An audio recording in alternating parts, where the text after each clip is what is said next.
We staan hier voor Downtown. En Downtown gaan we hier niet koffie drinken, maar we gaan kijken naar een expositie. En een expositie van Eric Armitage. Eric, hello. This is your first exhibition in Amsterdam. No, it's actually the second. Okay. Yeah, so I had one a year ago on our street, and then this one at Downtown. Yeah. Did you make a special selection from your paintings for Downtown? Yeah, I tried to pick something a little bit more on the gay scene, more men than, yeah. Yeah. Let's have a look, I'm curious.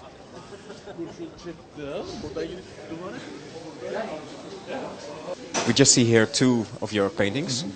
Where is this? It's not the Dutch coast. No, they're both inspired out of California. One is a friend of mine, Maureen, in Malibu, and the other one is a friend of mine, Corey, on Baker Beach in San Francisco. And who was Corey in your life?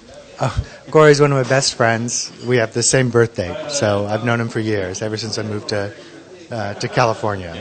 But you live now here for 9 years in Amsterdam? Mm-hmm. Yeah, 9 years. And the special thing is you also work for the Rembrandt House. Rembrandt House Museum, Yes. yeah. I do demonstrations, and so I make paint in the traditional way that Rembrandt made his paints. So I'm using natural pigments and linseed oil, and then I grind the oil and the pigments together myself. This green is an earthen material, and I know my earthen materials I'm going to add a lot more oil. So everyone is different, and it just takes a while before you get used to them. And that's why Rembrandt had his students. What is so special about his paint, and why do you use it? Why don't you just buy the synthetic kind of paint out of a tube? Well, first, it's an excellent paint. It's going to last at least 400 years, because Rembrandt's paintings have lasted 400 years. And you doubted about synthetic stuff? Yeah, well, you never know. Yeah. And what's nice, I can make up whatever I want. Rembrandt had a palette of 14 different colors. Only 14? Only 14. Well, my computer says 265 colors, but it sounds very little. Right, but with those 14 colors, because they're pure pigments mixed with linseed oil, you can mix them all together to get tertiary colors. So I don't have to have 200 and something different colors. I have these 14. I don't have purple. I have blue. I have a red. I make my purple. Dat is een bloedluis. Dit is een cactuslaus. Komt uit Mexico. En je kan deze kleine beestjes malen. En daarna je krijgt deze poeder. Ja, Carmine Road. And do you make all paint exactly the way Rembrandt made it, or is there some difference in nowadays?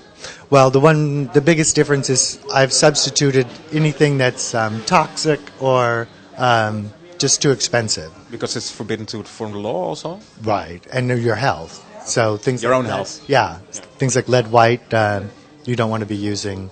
And you can get other good pigments, natural, earthen materials. One of my favorite paintings is over there.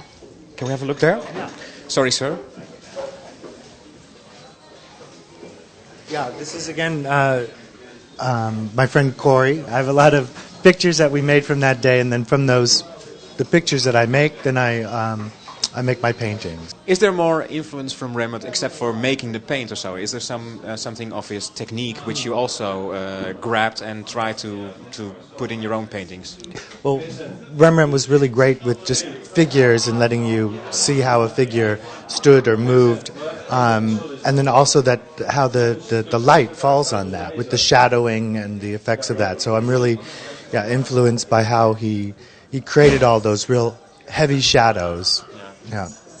And your daily work at the Rembrandt House or so, did you have, from 9 years ago when you started working there, you have now a different perspective on Rembrandt also? Oh, yeah, absolutely. Yeah. I mean, I had the same opinion as everybody else. They're very dark paintings, and why is that? But it was how he was trying to push light out of a flat piece of canvas. Yeah. And that whole idea, making that, well, people call it 3D effect. I don't really like that, but that's kind of the effect, making it look like it's alive, the canvas. Yeah.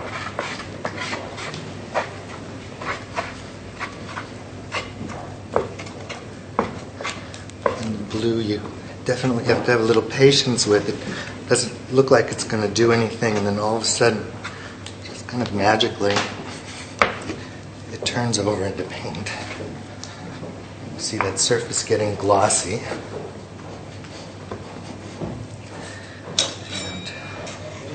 It's quite a bunch. 14 paintings here in downtown till the end of October.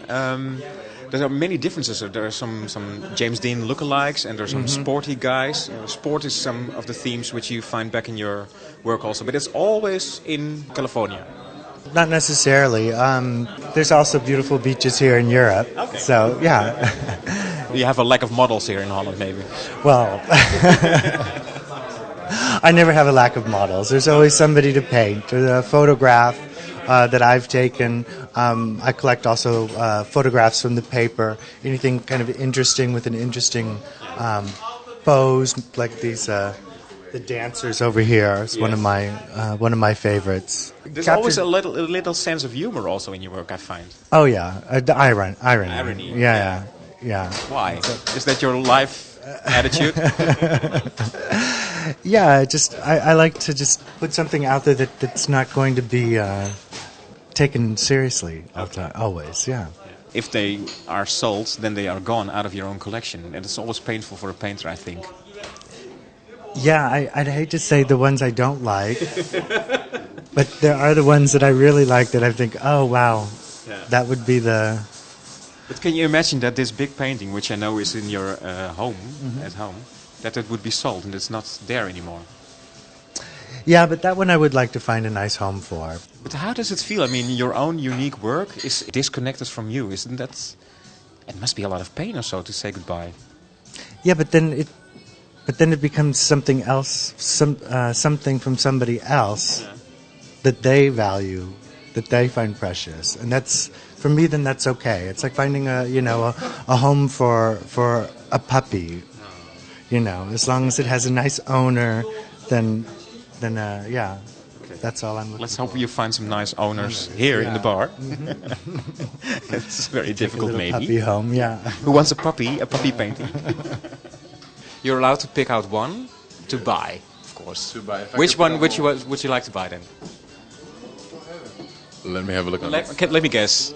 Let me see. I think I would take this one. Why? What is representing it for you? I like the shadowing and also the color combination, like the beige and the yellow, and Okay. yeah. I thought you were going for the muscle area over there. No, I'm not so shallow. You have any preference for a painting? Welke ik leuk zou vinden? Nou, ik vind die wel sweet. Ja, het raakt me heel diep. Ja. Which is the one you would really prefer? I must say I haven't seen them all. That's a big one. It's a big one. You can also say that you don't like them at all, of course, but the painter is here I with us. quite like that one as well. Also, okay. Yes. Why? Why? It's something sporty, of course, but I like the colors as well. Dark and red. Your choice? Probably go for the hunky guy there. Yeah, definitely. My choice is the one with the boats, the guys with the boats, because it's I like the coloring and it's quite subtle because there is a kind of a distance in the picture, and it's not too much upfront. Thank you very much. So, I think about 3 for the black guys. Yeah. So put an extra spotlight on that one, and rise the price. Makes me feel good because that was one of the last. That's one of my last ones. Yeah. Yeah. Thank you very much. Okay. Thank you. Bye. Bye.